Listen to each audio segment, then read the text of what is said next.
Welcome to Mouni media. இப்போ நம்ம இந்த வீடியோவில் மேடம் ஜெயலலிதா அவங்கள பற்றி தான் பார்க்க போகிறோம். இவங்க வந்து தமிழ்நாட்டில் பல முறை சீஃப் மினிஸ்டராக இருந்திருக்காங்க.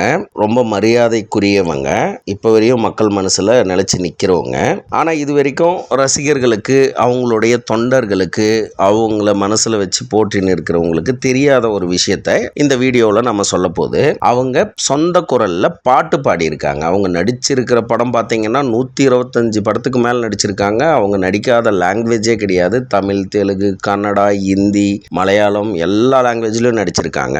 ஒரு நடிகையாக பார்த்தீங்கன்னா அவங்க தான் வந்து சூப்பர் ஸ்டார் அப்படின்னு சொல்லணும். அந்த அளவுக்கு சாதனைகள் இருக்கு. ஆனால் இவங்க இதுக்கு நடுவுலையும் சொந்த வாய்ஸில் அவங்களே முயற்சி பண்ணி பாடலை பாடியிருக்காங்க.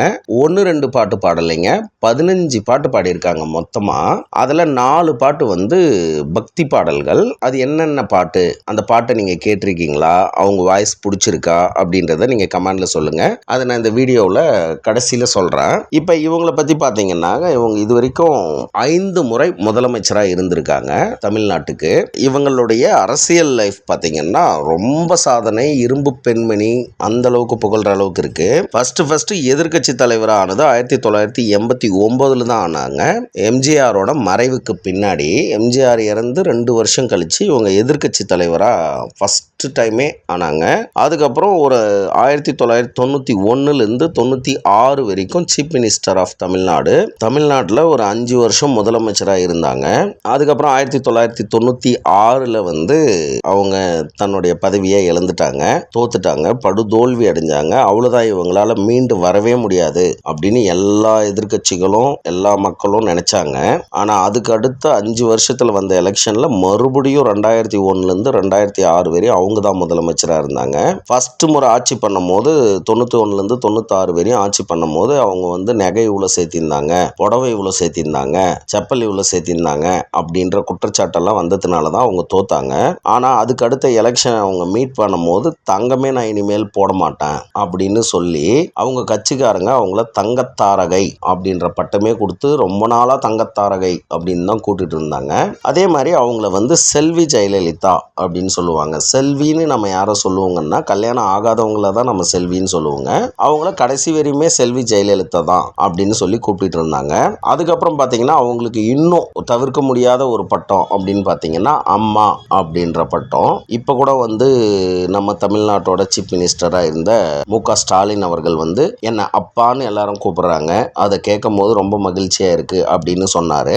ஆனால் இவங்க வந்து அதை பிராண்டே செட் பண்ணிட்டாங்க. இவர் இப்போதான் ட்ரை பண்ணாரு. ஆனால் அந்த மாதிரி யாரும் சொல்லிக்கல. அவங்களே கூட மறுபடியும் சொல்லிக்கல. ஏன்னா அது வந்து ட்ரோல் பண்ண ஆரம்பிச்சிட்டாங்க. அப்பான்னாக்க குடிக்க வைக்குவாங்களா, அது பண்ணுவாங்களா, இது பண்ணுவாங்களான்னு எதிர்க்கட்சிங்க எப்பவுமே ஒரு விமர்சனம் வைப்பாங்க. அவங்களே அதுக்கப்புறம் அதை அப்பா அப்படின்னு மென்ஷன் பண்ணிக்கல. ஆனால் இவங்க ஜெயலலிதாவை வந்து அம்மான் தான் வந்து எல்லா பேனர்லையும் போஸ்டர்லையும் செவுத்துல எங்கே எழுதினாலையும் அம்மான் தான் எழுதுவாங்க. அதே மாதிரி ராமதாஸ் அவர்களுக்கும் ஐயா அப்படின்ற ஒரு பேர் இருக்கு. அது பிராண்டாவே செட் ஆயிடுச்சு. விஜயகாந்துக்கு பிராண்டா வந்து கேப்டன் அப்படின்னு பிராண்ட் செட் ஆயிடுச்சு. விஜயகாந்தோட ஒய்ஃப் பிரேமலதாவுக்கு அன்னியார் அப்படின்னாவே அவங்கள தான் குறிப்பிடுற மாதிரி செட் ஆயிடுச்சு. இதில் அம்மான்ற பிராண்டு இவங்களுக்கு ரொம்ப ஷூட் ஆயிடுச்சுன்னு தான் சொல்லணும். ஃபர்ஸ்ட் இந்த மாதிரி அம்மான்றதை உருவாக்குனது இவங்க தான். அதை சக்ஸஸ்ஃபுல்லாகவும் முடிச்சாங்க. தங்கத்தரகை, நகை அதிகமாக ஆசைப்பட்டு பெண்கள்னா நகைக்கு மேலே ஆசைப்படுவாங்க அப்படின்ற விஷயம் இருந்தும் தங்கத்தரகைன்ற பேரை மாற்றினவங்க இவங்க. அந்த மாதிரி வரலாறுல பெரிய பெரிய விஷயங்களெல்லாம் சாதாரணமாக செஞ்சுருக்காங்க. அதுக்கப்புறம் பார்த்தீங்கன்னா 2006 2011 வரையும் எதிர்க்கட்சி தலைவராக தான் இருந்தாங்க, சீஃப் மினிஸ்டராக இல்லை. அதுக்கப்புறம் பார்த்தீங்கன்னா 2011 2014 வரையும் சீஃப் மினிஸ்டராக இருந்தாங்க. அப்புறம் ஒரு சொத்து குவிப்பு வழக்கில் அவங்களது வந்து சிஎம் பதவியில் இருக்கக்கூடாது அப்படின்ற ஒரு சூழல் வந்துச்சு. அப்போ 2014 சிஎம் பதவியிலேருந்து இறங்கினாங்க. திரும்ப 2015 2016 வரைக்கும் சீஃப் மினிஸ்டராக இருந்தாங்க. அதுக்கடுத்த எலெக்ஷனில் 2016 சீஃப் மினிஸ்டராக ஆனாங்க. அந்த ஆட்சி முழுசாக முடியறதுக்குள்ளேயே ஒரு வருஷத்துலேயே இறந்துட்டாங்க. அவங்களுடைய இறப்பை வந்து தமிழக மக்கள் யாராலையும் ஏற்றுக்கவே முடியல. ஏன்னா அவங்கெல்லாம் வந்து இறக்குவாங்கன்னு யாருமே எதிர்பார்க்கல. ஆனால் நீண்ட நாள் ஹாஸ்பிட்டலில் இருந்தாங்க. அப்போ பயங்கரமாக மக்கள்லாம் ரொம்ப மன வருத்தத்தோடு இருந்தாங்க. முதல் முறையாக ஒரு முறை 5 வருஷம் ஆட்சி பண்ணுவாங்க, நடுவில் ஆட்சிக்கு வரமாட்டாங்க. அதுக்கப்புறம் திரும்ப ஆட்சிக்கு வருவாங்க, திரும்ப வரமாட்டாங்க. ஆனால் முதல் முறையாக 2வது முறை தொடர்ந்து சீஃப் மினிஸ்டர் ஆகி இது சாதனை படைச்சிருக்காங்க. இனிமேல் பயங்கர நல்லது மக்களுக்கு பண்ணியிருப்பாங்க அப்படின்னு எல்லாருமே எதிர்பார்த்தாங்க. ஆனால் ஒரு வருஷத்துலேயே வந்து இறந்துட்டாங்க. அவங்க படம் நடித்ததுன்னு பார்த்தீங்கன்னா பல வெற்றி படங்கள்லாம் நடிச்சிருக்காங்க. அதெல்லாம் சொல்ல முடியாது. அவங்க 100 படத்துக்கு மேலே தமிழ் சினிமாவிலே நடிச்சிருக்காங்க. அதில் 90% வெற்றி படங்கள் மட்டும்தான். இவங்க பெரும்பாலும் எம்ஜிஆருக்கு ஜோடியாக தான் நிறைய படங்களில் நடித்தாங்க. இப்போ அவங்க நம்ம பாடின பாட்டு என்னென்ன அப்படின்றத நம்ம பார்க்கலாம். ஃபர்ஸ்ட் 1969 அடிமை பெண் அப்படின்ற எம்ஜிஆரோட படம் இது.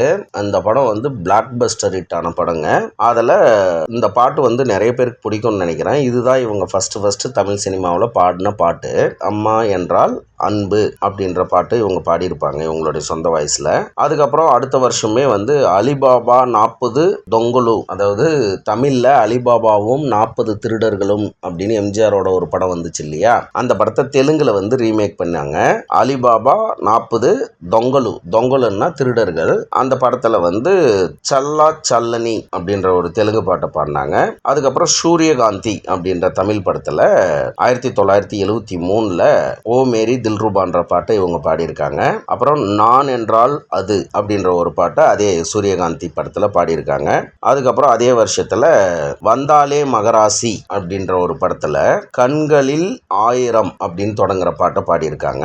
இதெல்லாம் வெற்றி பாடலா இல்லையான்றது உங்களுக்கு பிடிச்சதா பிடிக்கலையான்றதை கமெண்ட்ல சொல்லுங்க. அப்புறம் வைரம் அப்படின்ற ஒரு படம், அதில் இரு மாங்கனி போல் அப்படின்ற ஒரு பாட்டை பாடியிருக்காங்க.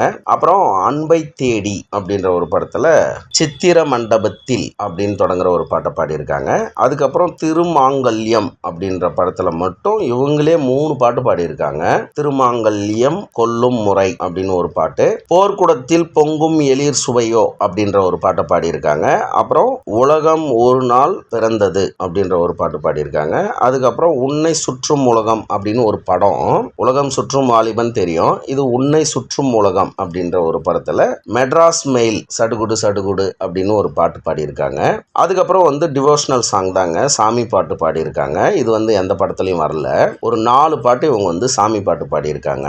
மாரியம்மா முத்து மாரியம்மா அப்படின்ற ஒரு பாட்டும், காளி மகமாயி கருமாரியானவளே அப்படின்ற ஒரு சாமி பாட்டும், தங்க மயிலேறி வரும் எங்கள் வடிவேலன் அப்படின்ற ஒரு சாமி பாட்டு.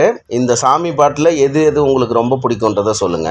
அப்புறம் பாத்தீங்கன்னா மாறி வரும் உலகினிலே அப்படின்ற ஒரு சாமி பாட்டு. இந்த 4 பாட்டும் வந்து சூப்பர் டூப்பர் ஹிட் ஆச்சுங்க. நீங்க கேட்டு பாருங்க, யூடியூப்ல போட்டுங்க, அந்த பாட்டு வரும். இந்த பாட்டு தாங்க பாடியிருக்காங்க. இத்தனை பாட்டு இவங்க பாடியிருக்காங்க. நடிப்புல தமிழ் சினிமாவுக்கான பங்கும், அதுக்கப்புறம் முதலமைச்சராகவும் பல நல திட்டங்களை கொடுத்துருக்காங்க. பாட்டு பாடியும் மக்களை மகிழ்விச்சிருக்காங்க. மேடம் ஜெயலலிதாவை பிடிச்சிருந்தா லைக் பண்ணுங்க. இவங்க பாடின பாட்டுல எந்த பாட்டு பிடிக்கும்ன்றத கமெண்ட்ல சொல்லுங்க. எங்களுடைய மௌனி மீடியா சேனலை சப்ஸ்கிரைப் பண்ணுங்க. எங்களுடைய வீடியோ அப்டேட்ஸ் உடனுக்குடன் தெரியணும்னா நோட்டிஃபிகேஷன் பெல் பட்டனை கிளிக் பண்ணுங்க. நன்றி.